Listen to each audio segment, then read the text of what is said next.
Here's this week's Steam Code Raffle winner. I give a Steam code for a free game away with every video I do, and all you have to do to enter is leave a comment that wouldn't violate Twitter's terms of service. Make sure you have contact info in your YouTube profile so I can reach out to you. A complete list of games to choose from is in the description below. Make sure you subscribe so you don't miss a chance to win. Now on with the show.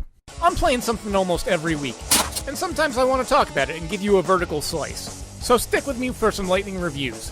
This week on the chopping block. This week, I've been playing Darkest Dungeons. In honor of the month of Halloween, I've decided to start playing games that have a good chance of running a chill through your spine. Additionally, if you would like me to do a full review in this voice, then let me know in the comments. I'll probably murder the shit out of my throat, but if you find it entertaining, I'll give it a shot. Alright, that's enough of that. Back to my normal voice. Oh, jeez, I only did that for like 30 seconds. Anyway, Darkest Dungeons is a mix of roguelike, RPG, and dungeon crawler where you manage a crew of adventurers in an attempt to reclaim your family homestead from Lovecraftian horrors by exploring dungeons. I actually tried to play it on Steam a few years back, and remember that I started getting into it, but I have no idea why I stopped. So, for the sake of an October horror gimmick video, I decided to pull out my PlayStation 4 copy. Booting up, a horrific tone is ever present from the moment you press start. A narrator, presumably an ancestor of yours, explains how your estate included a giant luxurious house that overlooked a nearby town. Unbeknownst to him, though, there was an ancient power that was eventually dug up, revealing a portal to another world. He attempted to explore and released eldritch horrors upon the world, and now your family must redeem themselves by defeating the assorted horrors. You play an unnamed descendant of his whose primary job is to return to the nearby town, utilize it as a base of operation, and ensure that the crew that you recruit from the nearby stagecoach maintains the ability to keep fighting through. The first thing you'll notice when you receive control, and this is a common problem with any complex strategy PC game ported to consoles, is that there are a lot of controls mapped to the assorted buttons. Nothing overly complicated, but they require 2 extra buttons in order to map the commands, and they ended up having to use a touchpad in the middle of the PlayStation 5 controller. When you're not in the dungeons, this is a management and preparation game. However, this doesn't become immediately apparent as necessary until you've been into the dungeons once or twice. So, having recruited your first batch of adventurers off the stagecoach, and more or less guessing the resources that you're going to need for your first trip, you enter the randomly generated dungeons to redeem your family name. You'll quickly find that this is where the horrific aspect sets in. Well, sort of.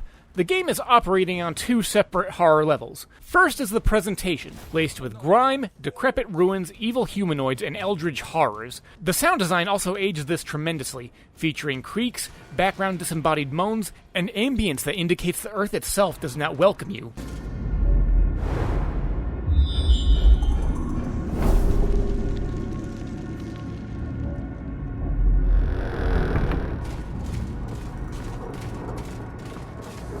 And a continued narration that comments on the progress of you and your explorers along with significant occurrences that may befall them. I love the narrator's voice, and it certainly adds depth to the oppressive environment.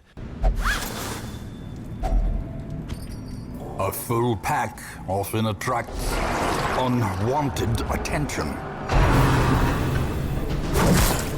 But after a few hours, it began to become a bit redundant. Lines started to repeat themselves, and I became familiar with the specific triggers for particular lines. However, the devs seem to have accounted for this, and as of playing it more recently, the lines are repeating themselves a little bit less. It may just be a minor gripe regarding the narration that felt worthy of note, but considering the sound design is so important for building the atmosphere that the game relies on, anything that breaks it can be viewed as a significant detriment. But if you recall, I said the presentation and atmosphere is only one element of the horror that this game likes to portray. The other half is the game's constant sense of oppression. It warns you at the very start that this game is meant to be punishing and that you will have characters that will die.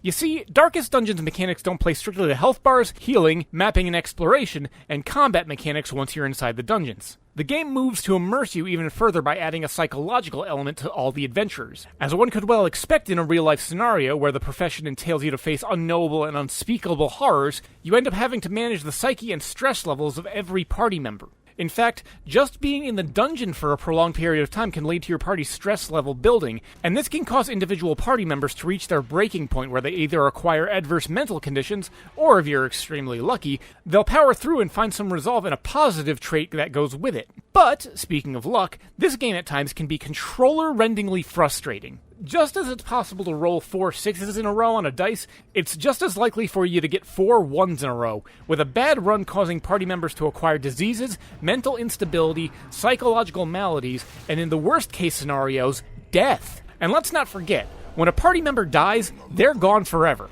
All the work, time, effort, and equipment that they had is instantaneously removed. At the same time, there are other design frustrations that occasionally crop up that don't seem to be intended. Mid-dungeon, provided you've been busy acquiring the necessary resources in order to upgrade your town, you may have to pick and choose what to leave behind. I came across a rather specific issue where I was late into a dungeon and about to wind up the quest, but I needed to make room for a journal entry that I had stumbled across. Thinking I'd be able to avoid the penalty associated with starvation, I dished out my food rations live in the field in order for my party members to heal. Not 50 feet down the corridor, I was notified that the party had been exploring for some time and became rather famished. But I quite literally emptied my food inventory into everyone's belly. It was like confronting a group of lying, conniving cats. I just fed you, and now you're giving me a penalty of psychological and physical damage because you didn't agree? The instances were rare, but things like this, you can only hope it won't turn into something that will screw you over in the long run. As part of its design, the game also features a robust autosave feature. In some scenarios, if you want to try and go back and redo something, the best you can hope for is that you can go to the start of an individual battle and try and get a slightly better dice roll and maybe save one of your party. But the anxiety of having so much hinge on the flip of a coin leads to an overwhelming sense of oppression, an existential horror of constant failure, and a never-ending anxiety that you need to constantly worry about your next move. Maybe a bit overwhelming for some, but I've had significant experience in the first responder and emergency prevention fields, so it's just kind of my casual state of existence, and that should actually kind of be considered horrifying.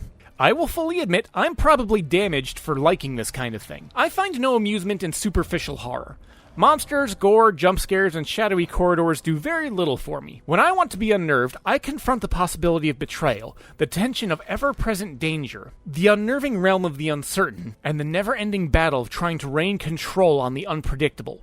And this is why I like Darkest Dungeons. A game that can give you so much control, while simultaneously making you feel like you have so little control, and yet still be engaging is a rare thing. The game is available on almost any system of choice, and while the frustrating elements and significant punishment for those that don't learn quick may push many away, if you're willing to put up with the learning curve or dive in on lower difficulties, you can have a game that will unsettle you, yet keep drawing you back in. On a final personal note, this game has to be doing something right when it can make me adjust my morning wake-up routine in order to integrate at least one more run through a dungeon while breakfast is cooking. Any brave soul that hasn't been scared away with what I've described so far should download this as soon as possible and prepare for the worst that the human psyche has to offer in the sinister pit of darkness.